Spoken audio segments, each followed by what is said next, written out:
Hello again. So I wanted to show you a picture of what we're going to make today, and this is what it's going to look like when we're all done. See, it has lots of different kinds of flowers. These are some tulips, and these I think are hyacinth, and then this is going to be our grass. What do you think that is? That's the sun. So the first thing you're going to do, I don't have it on my paper, but I think I dotted out your names if I remember correctly. And if I did, you can take a marker, I use green, and you can trace your first name up in the corner. So you can do that, and I'm going to make sure I have all these things ready here, and I will angle this down and show you what we're going to do next. So here's our blue piece of paper. And the first thing we're going to do is take this green strip, and we've done this many, many times. We're going to make it grass by snipping lines all the way down. So you can get your pair of scissors, and like I always remind you, just don't cut like this all the way down because it will cut it in half. So make sure you have your scissors just go to about there.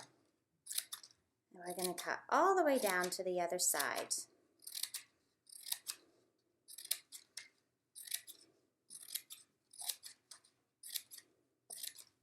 And this green strip should be about the same length as your blue paper. Okay, I'm almost there. If you need a little bit more time, you can pause the video. But next we're going to get our glue stick, and we're going to put glue on one side of this grass, okay? Okay, there we go. I'm going to flip it over, and I'm going to place it at the bottom of my paper. There we go, and you can see these fringy bits face up. Okay, all right, so that's on there. We've got our grass. Next, let's put our sun.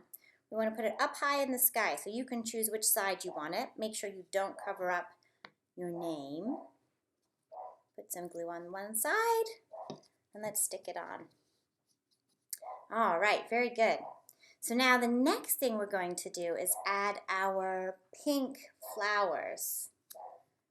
So I may have given you 2 or 3 in different sizes, but I'm going to glue them on. Now, once we've glued them on, we're going to add a stem. So make sure you leave a little bit of space between where the grass ends and the flower starts. And we're going to add those purple flowers. So leave a space somewhere for the purple flowers as well. Put one there maybe, and maybe one over here. I'm going to do this nice big dark tulip up in this side over here. All right, perfect. And now I have some space for those purple flowers as well. Now, what I'm going to do next before I start my purple flower is I have 2 colors of paint. One green for our stem and our leaves of our tulips and hyacinths, and one purple that I'm going to use for the flowers. And you don't need very much, but I put a little on this plate. And we're going to draw the stems. So I'm going to just come from the flower down to the grass, like that. You can do that for each of your flowers. And you're just drawing on the blue paper, so you don't need to put any onto the grass or any onto the flower there. Just a straight line down. And you can see I used a really thin brush. Or you could use a Q-tip and do it with a Q-tip. That's another great way of doing it. I'm going to add a couple of leaves here too.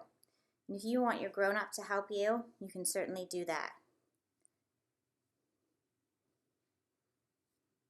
Okay, we've got our tulips. So the next thing I want to do is add a stem. I'm actually going to add 2 more for the hyacinths, which are those purple flowers. So I'm just going to draw one more green line here, and one maybe in the middle of these 2 flowers. Okay, so now I'm going to take a Q-tip. I'm going to dip it in my purple paint, and I'm just going to make little dots. I did 4 dots across, and then I'm going to do a couple more. And you can ask your grown-up that's with you to help you. Usually I help you do this and show you where to place the dots. And you just want to make them more on the bottom and kind of come up almost like a triangle. Okay. And voila, we have our beautiful spring picture. Doesn't it look nice? So maybe you can hang this somewhere in your house. And if you want to go back and add leaves or have your grown-up help you, you can certainly do that. Okay? Don't forget to let it dry if you use paint. And I should mention, if you don't have paint, you can use marker as well and do it with a marker. Hope you have fun. Bye-bye.